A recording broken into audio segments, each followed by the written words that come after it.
enfrenta una de las crisis de derechos humanos más graves de su historia. Más de 130,000 personas reportadas como desaparecidas desde el año 1952. Pero detrás de cada cifra, detrás de cada número, hay familias que no han dejado de buscar y en su mayoría son las mujeres quienes han asumido esa labor, enfrentando en sus búsquedas amenazas, violencia, impunidad y revictimización.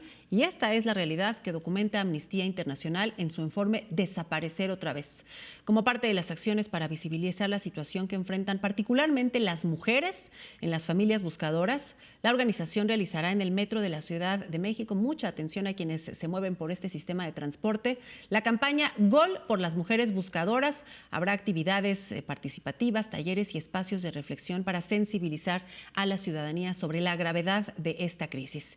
En Noticias 360, cada historia merece ser escuchada, y Luchas y Derechos es este espacio en donde amplificamos las voces, contamos las historias que merecen ser escuchadas y acercamos casos que exigen verdad, justicia y dignidad.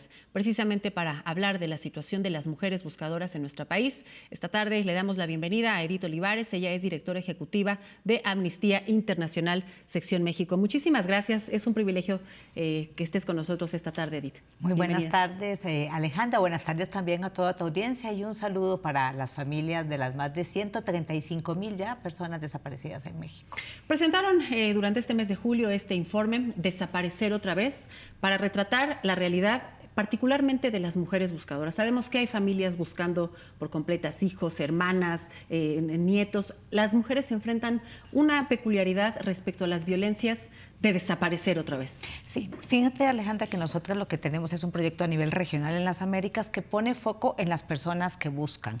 Lo que estamos observando, y creo que es una constatación de algo que ha sucedido hace muchas décadas, es que la enorme mayoría de las personas que desaparecen son hombres, pero la mayoría de quienes buscan son mujeres. Madres, hermanas, hijas, esposas. Tradicionalmente ha sido así, fue así en el Cono Sur, en Argentina, en Chile, y es así en México también.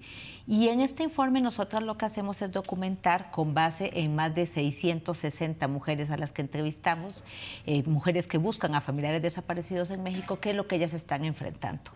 Y entonces encontramos, por un lado, todas las afectaciones en la integridad física de las mujeres. Me refiero a ataques, amenazas, asesinatos, desapariciones de las mujeres que están buscando a sus familiares desaparecidos. Por otro lado, las afectaciones en la salud. Las mujeres que buscan a sus familiares desaparecidos en México presentan afectaciones, más de las 3/4 partes de las que nosotras entrevistamos, en la piel por el contacto con restos humanos, afectaciones digestivas, muchas afectaciones en la dentadura, por ejemplo, pérdida de dentadura por bruxismo, exacto, desprendimiento de retina, Alejandra, por el llanto prolongado. Y luego una serie de afectaciones también en la salud mental, ataques de pánico, depresión, insomnio, ansiedad, que están vinculados a la desaparición, que están vinculadas a la búsqueda, que están vinculados a los ataques y amenazas y que están vinculados incluso a los hallazgos.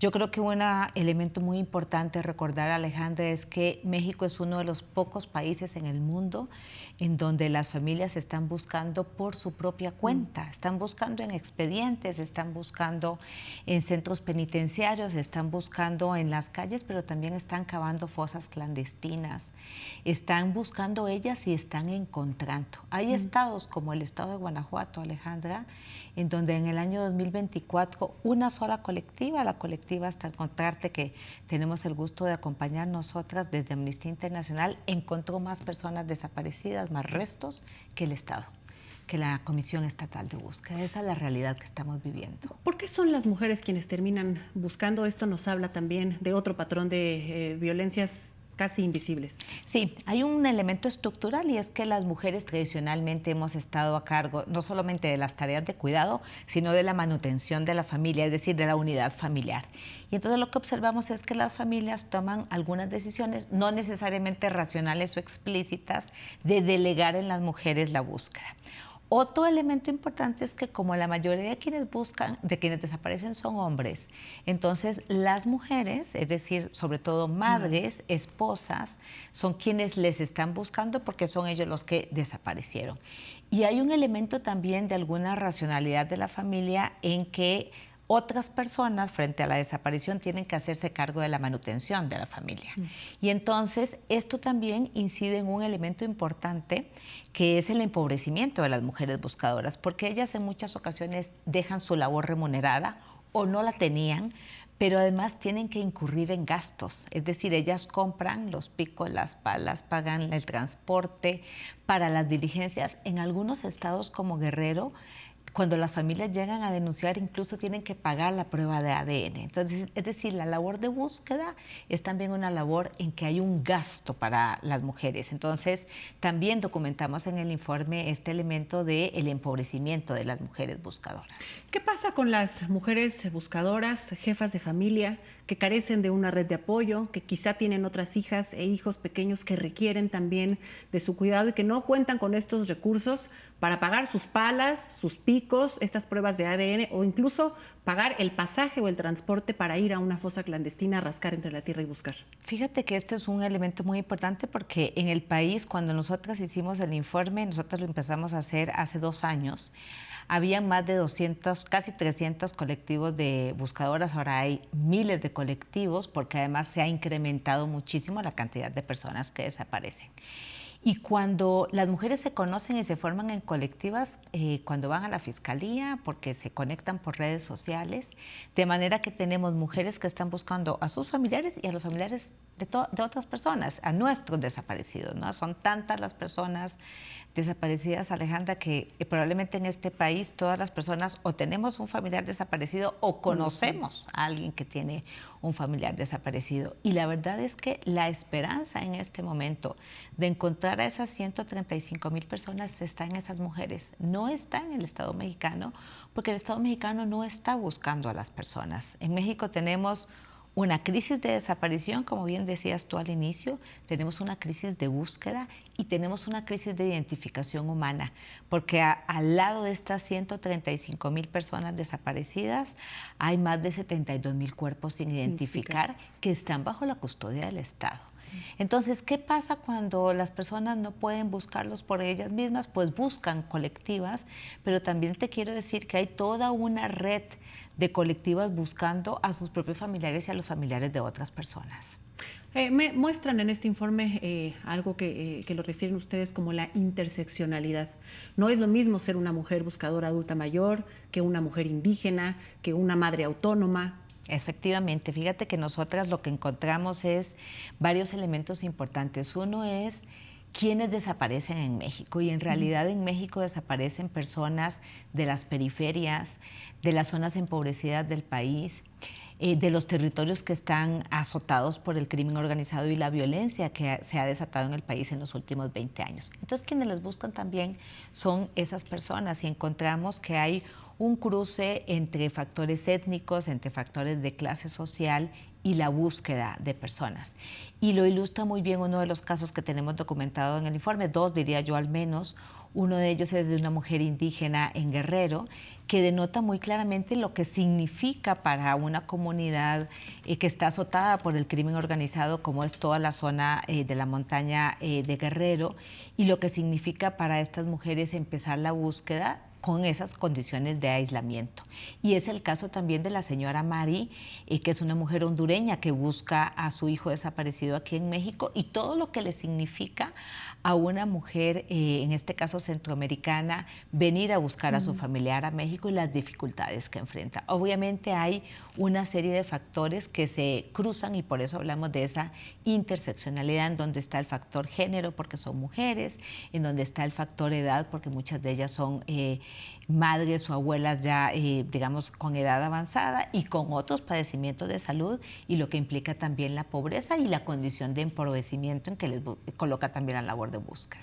Esta incapacidad del Estado mexicano de buscar a nuestros desaparecidos, a nuestras personas desaparecidas, lleva a las mujeres buscadoras, a las familias buscadoras, a vivir violencia institucional. ¿A qué nos referimos? Porque a lo mejor pensamos que son malos tratos cuando llegan a las fiscalías a denunciar, cuando buscan actualizaciones en sus fichas de búsqueda, pero hay otras formas también de violentarlas institucionalmente. Sí, hay como un abanico enorme de actos de violencia. La violencia institucional es la violencia que ejercen agentes del Estado. Y aquí quisiera decir, además, agentes del Estado es cualquier servidor o servidora pública. Y entonces ellas empiezan por la primera, la más básica, es cuando una persona llega a denunciar y le dice que tiene que esperar 72 horas, que aunque hace muchos años ya sabemos en el país que no debe ser así, lo siguen haciendo agentes del Ministerio Público. Y ahí hay que señalar además que las primeras 72 horas, Alejandra, son fundamentales para encontrar a una persona y para encontrarla con vida. De manera que no solamente es un acto de violencia, sino que pone en mayor riesgo a la persona desaparecida. Pero luego vienen todos los señalamientos de un estigma que hay en México, que las autoridades acrecientan en torno a las personas que desaparecen.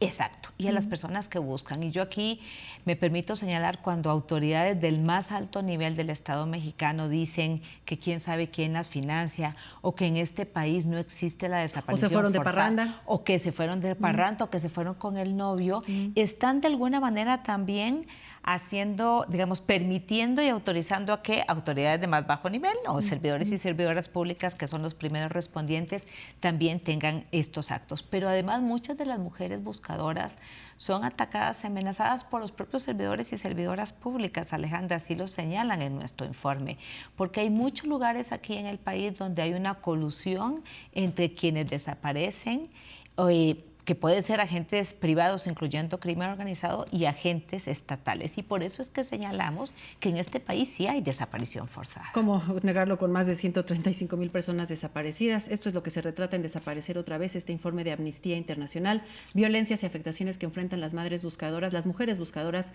en México. De manera muy breve, que nos queda muy poquito tiempo, invítanos a esta jornada en el Metro de la Ciudad de México, Gol por las Buscadoras. Sí, ahora en el marco del Mundial hemos tenido una serie de activaciones llamando a la población a solidarizarnos con las mujeres buscadoras, que son las verdaderas campeonas. Vamos a tener una activación este miércoles, va a haber varias, pero este miércoles 29 de julio en el Metro Mixcoac.